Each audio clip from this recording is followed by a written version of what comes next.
ഞാനിപ്പോ happy wedding ചെയ്യുന്ന ആ സ്പേസിലല്ലേ ഇവര് നിൽക്കുന്നത്. ഹാപ്പി വെഡിങ് ഒക്കെ ഭയങ്കര വൈബ് മൂവിയാണ്. അതെ, അല്ല ഞാൻ പറഞ്ഞ ആ സമയത്തിന്റെ ഇപ്പോഴത്തെ ആൾക്കാരാണ് അവര്. ജെൻസി. അതെ, ജെൻസി വൈബ് എങ്ങനെയുണ്ട് ഷർഫിക? ഇഷ്ടമല്ലാന്ന് പറഞ്ഞില്ലേ? ജെൻസി എല്ലാരും ജെൻസി അല്ലേ? സംഗീത ജെൻസി ആരോപണങ്ങൾ എങ്ങനെയാ നോക്കി കാണുന്നത്?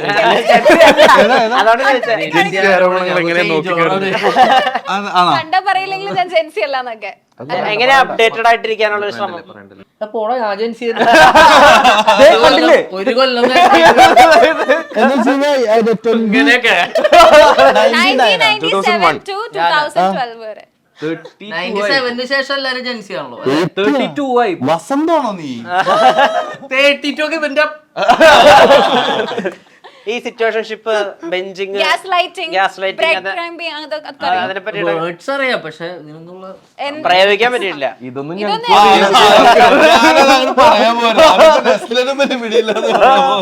സിറ്റുവേഷൻഷിപ്പ്, ഗ്യാസ് ലൈറ്റിംഗ് അതൊക്കെ അറിയാലോ.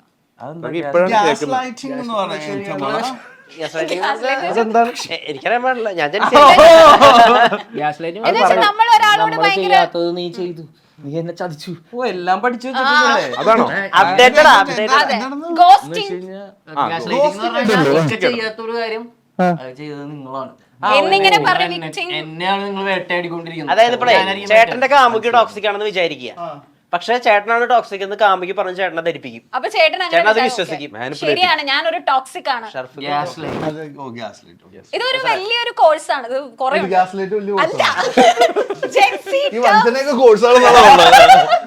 ജെൻസി ടേംസ് ഒരു വലിയൊരു ഈ ലൈനപ്പുകൾ ആളുകളെടുത്ത് പലപ്പോഴും ട്വിറ്ററിലൊക്കെ പോസ്റ്റ് ചെയ്യാറുള്ളൂ. ഏറ്റവും ഫൈൻ ലൈനപ്പുള്ള ആള് ഇപ്പൊ ഞാൻ വിചാരിച്ചു മറ്റേത് എത്ര പേരുണ്ട്. അല്ല, ആ ലൈനപ്പ് അല്ല, നസ്രീന്റെ ലൈനപ്പ് പടങ്ങളുടെ വരുന്നു. ഇപ്പൊ സൂര്യയുടെ കൂടെ പടം വരുന്നു, അമൽ നീരത്തിന്റെ ബാച്ചലർ പാർട്ടി 2 പ്രധാനപ്പെട്ട വരുന്നു. ഇപ്പൊ ഈ പടം അതെ അതെ അതങ്ങനെ അഭിനവിന്റെ പടം ചെയ്യുന്നു. ഈ ലൈനപ്പ് ഇതൊരു പ്രഷറായിട്ട് രൂപപ്പെടുന്നുണ്ടോ? ഇല്ല, ഒരിക്കലും ഇല്ല. ഇനിയും സക്സസുകൾ ഡെലിവറി ചെയ്യണം. അങ്ങനെ ഇതെല്ലാം സക്സസുകൾ ആവട്ടെ. ഞാൻ ഒത്തിരി ആഗ്രഹിക്കുന്ന എന്താ ക്രിയേറ്റേഴ്സിന്റെ കൂടെ അല്ലെങ്കിൽ ടാലന്റഡ് ആയിട്ടുള്ള ആൾക്കാരുടെ കൂടെ വർക്ക് ചെയ്യാൻ എനിക്ക് ഒത്തിരി, ഈ അമലേട്ടൻ്റെ ഒക്കെ ഞാൻ ഒത്തിരി ആഗ്രഹിച്ചിട്ടുണ്ട് തുടക്ക സമയത്തൊക്കെ. എന്തെങ്കിലും ഒരു ചെറിയ ക്യാരക്ടർ ആണെങ്കിൽ പോലും, പാസിംഗ് ആണെങ്കിൽ പോലും എനിക്ക് അപ്പോൾ ആ ആഗ്രഹങ്ങളൊക്കെ ഒന്നൊന്നായിട്ട് സാധിച്ചു വരട്ടെ. ഷറഫൊക്കെ ഇപ്പൊ വരുത്തലുണ്ടായിരുന്നപ്പോഴും അത്ര സ്റ്റൈലിഷ് ആയിട്ടൊന്നല്ല ചേട്ടനെ കാണിച്ചത്. ആര് പറഞ്ഞു? പൊളിയായിരുന്നു. അല്ല, ആ സ്റ്റൈലില്ല. ഇപ്പൊ ബാച്ചലർ പാർട്ടിയിലൊക്കെ ബാച്ചലർ പാർട്ടിയിൽ ഭയങ്കര സ്റ്റൈലിഷ് ആയിട്ടുള്ള ഒരു ഷറഫൊക്കെ ആയിരിക്കും കാണാൻ പറ്റുക. എന്തായിരിക്കും?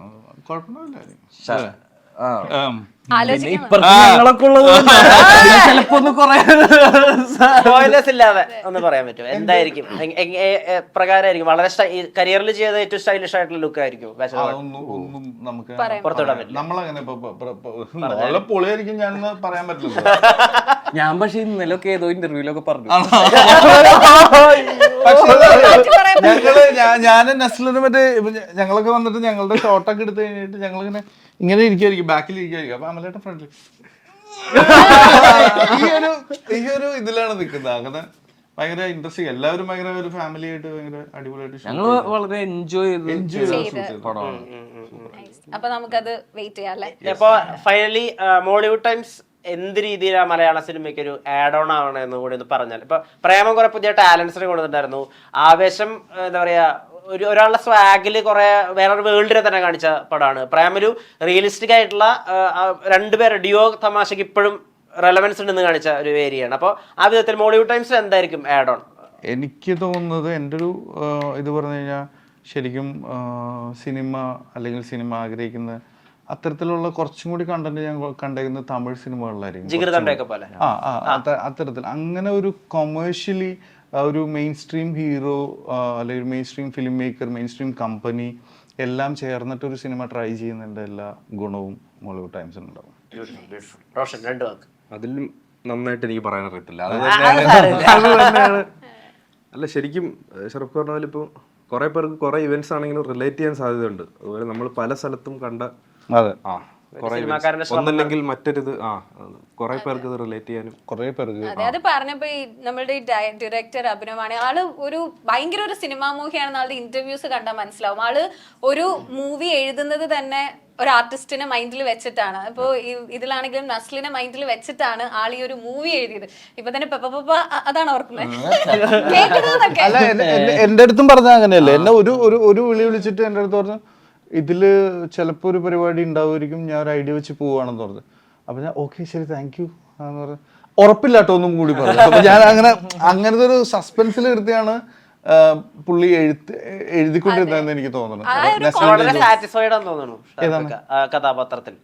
ഞാൻ എവിടെയും സാറ്റിസ്ഫൈഡ് അല്ലാന്ന് പറഞ്ഞു. അല്ല അങ്ങനെയല്ല, വളരെ സാറ്റിസ്ഫൈഡ് ആണെന്ന് തോന്നുന്നു, തൃപ്തി ഉണ്ട്. അല്ല എനിക്ക് അല്ലെ ഹാപ്പിയാണ് അല്ലെ കണ്ടവരാണ്. അല്ല ഞാൻ കണ്ടിട്ടുള്ള പടം. ഓ അങ്ങനെയാണോ? അതെ, പക്ഷെ അത് ഒരു യുണീക്ക് ആയിട്ടുള്ള, എനിക്ക് തോന്നുന്നു എല്ലാ ഡയറക്ടേഴ്സും അങ്ങനെ ചിന്തിക്കുന്നത് ഞാൻ ഇതുവരെ കേട്ടിട്ടില്ല. അല്ലേ, ഞാൻ അങ്ങനെ ഇതുവരെ കേട്ടിട്ടില്ല. പക്ഷെ ആള് നമ്മളുടെ മുകുന്ദനുണ്ണി ആണെങ്കിലും ഒരാളെ ഓൾറെഡി ഒരു ആർട്ടിസ്റ്റിനെ വെച്ചിട്ടായിരുന്നു ആ കഥ എഴുതിയത്. സോ നസ്ലിനെ വെച്ചിട്ട് ഇത് എഴുതണമെങ്കിൽ ആൾക്ക് അത്രയും ഒരു ഇഷ്ടം നസ്ലിനോട് ഉണ്ടാവും. അദ്ദേഹത്തിന്റെ ഒരു കൺവിക്ഷനെ പറ്റി നസ്ലിൻ എന്താ ഫീൽ ചെയ്തത്? തീർച്ചയായിട്ടും ഇപ്പൊ ഉറപ്പായിട്ടും ഇത് പുള്ളി ഈ സിനിമ ഞാൻ ചെയ്യില്ലായിരുന്നെങ്കിൽ നടക്കില്ല എന്നൊക്കെ ചിലപ്പോ വെറുതെ ആയിരിക്കും. പക്ഷെ ഉറപ്പായിട്ടും എന്നെക്കാളും ടാലന്റഡ് ആയിട്ടുള്ള അല്ലെങ്കിൽ എന്റെ ആരെ വെച്ച് വേണമെങ്കിലും ചെയ്യാവുന്ന ഒരു സിനിമയാണ്. പക്ഷെ എനിക്ക് ഈ എന്റെ കരിയറിൽ ഞാൻ ചെയ്തതിൽ ഇതുവരെ ചെയ്തു വെച്ചിരിക്കുന്ന സിനിമകളിൽ ഭയങ്കര ഡിഫറെന്റ് ആയിട്ട് എനിക്ക് ഫീൽ ചെയ്തിട്ടുള്ള ഒരു ക്യാരക്ടറുമാണ്, ഒരു കഥാപാത്രമാണ്. അപ്പോ അതിന് ബെല്ലടിക്കാലല്ലേ. എനിക്കൊരു ചാലഞ്ച് അല്ല, എന്റെ കരിയറിലൊരു എടുത്തു പറയാൻ പറ്റുന്ന അല്ലെങ്കിൽ ഒരു കുറച്ച് വർഷങ്ങൾ കഴിയുമ്പോൾ എനിക്ക് ഒരു റിഗ്രറ്റ് തോന്നാത്ത അല്ലെങ്കിൽ ഹാപ്പി ആവുന്ന ഒരു സിനിമയായിരിക്കും. ആ സിനിമ ഞാൻ ആ സമയത്ത് ചെയ്തല്ലോ എന്നുള്ളതിൽ ഞാൻ ഭയങ്കര പ്രൗഡായിട്ട് ഫീൽ ചെയ്യുന്ന ഒരു സിനിമയായിരിക്കും എന്ന് എനിക്ക് വിശ്വാസമുണ്ട്. പിന്നെ ഈ സിനിമയ്ക്കുള്ളിലെ സിനിമ പറയുമ്പോൾ നമുക്ക് ഇപ്പൊ പെട്ടെന്ന് മലയാളത്തിൽ ഓർമ്മ വരുന്നത് ഉദയനാണ് ഇതെല്ലാമാണ്. ഈ സിനിമയ്ക്ക് ശേഷം എനിക്ക് തോന്നുന്നുണ്ട് ഇതൊരു പുതിയൊരു സിനിമയായിട്ട് അല്ലെങ്കിൽ പുതിയൊരു നെറേറ്റീവ് സ്റ്റൈല് ഇതിലുണ്ട്. അപ്പം ഇതിന് ശേഷം അങ്ങനത്തെ ഒരു മോളിവുഡ് പറയട്ടെ, ആൾക്കാർക്ക് പെട്ടെന്ന് ഓർമ്മ വരട്ടെ അങ്ങനത്തെ ഒരു ജേണർ വരുമ്പോൾ. സംഗീതനെ നമ്മൾ ഈ ഒരു ജേണി പോലെ ഇതേ മെയിൻ ക്യാരക്ടറുടെ പോലത്തെ ഒരു ജേണിയിൽ നമ്മളിപ്പോൾ കണ്ടിട്ടുണ്ട്. ഇപ്പോൾ ലിറ്റിൽ മിസ് റൗത്തറിന്റെ പ്രീമിയർ നടക്കുമ്പോൾ അവിടെ എഡിറ്ററായിട്ട് ആളുകളുടെ റെസ്പോൺസ് അറിയാൻ വേണ്ടി നിൽക്കുന്ന സംഗീതനെ കണ്ടിട്ടുണ്ട്. സിനിമകൾ ഓണാക്കാൻ വേണ്ടി ശ്രമിക്കുന്ന സംഗീതനെ കണ്ടിട്ടുണ്ട്. ഇപ്പൊ നായക നടൻ വരെ ആവുന്നു. അപ്പൊ ഈ പടത്തിലുള്ള പോലെ ഒരു സക്സസ് ആണ് ഇതിന്റെ പടത്തിന്റെ ഗ്രാഫിങ്, അത് ഏകദേശം അനുഭവിച്ചിട്ടുള്ള ഒരാളും കൂടിയ സംഗീത്. അപ്പൊ ആ രീതിയിൽ ഈ പടം എത്രമാത്രം ഹാർട്ടിനോട് ചേർന്ന് നിൽക്കുന്ന സിനിമയാണ്. ഞാനിത് ഷർഫിക്ക് പറഞ്ഞ തന്നെ കുറേ നാൾ മുമ്പാണ് അഭിചേട്ടൻ ഇങ്ങനെ 1 വർഷമൊക്കെ മുമ്പാ വിളിച്ചിട്ട് ഇങ്ങനെ ഒരു പരിപാടി ഉണ്ട് നീ ചെയ്യൂ എന്നൊക്കെ ചോദിച്ചാൽ എന്താണെന്ന് പോലും പറയണു. ഒരു പരിപാടി ഉണ്ടെന്നേ പറയുള്ളൂ. അപ്പൊ ഇങ്ങനത്തെ ഒരു ഡയറക്ടറുടെ ഇതിൽ പിന്നെ അവനും അന്നുണ്ടായിരുന്നു. അപ്പൊ ഈ പടത്തിൽ എന്തായാലും പാർട്ടാവണമെന്ന് അന്ന് തുടങ്ങിയുള്ള ഒരു ആഗ്രഹമാണ്. സിനിമ ഞാൻ ഫുൾ സ്ക്രിപ്റ്റും ഒക്കെ അഭിചേട്ടൻ ഒരു പ്രാവശ്യം പറഞ്ഞതാ. ഇപ്പോഴും കുറേ പരിപാടികളൊക്കെ കണ്ടതൊക്കെ ഉണ്ട്. അപ്പോൾ ഭയങ്കര ഒരു പ്രൗഡായിരിക്കും, അല്ലെങ്കിൽ ഇതിന് മുമ്പ് ചെയ്യാത്ത പരിപാടികളായിരിക്കും. പിന്നെ എന്താണെന്ന് ചോദിച്ചപ്പോൾ എനിക്കും ഇത് തന്നെ തോന്നിയത് പുതിയ നസ്ലിനെ ആൾക്കാർക്ക് എന്തായാലും ഇതിനകത്ത് കാണാൻ പറ്റും.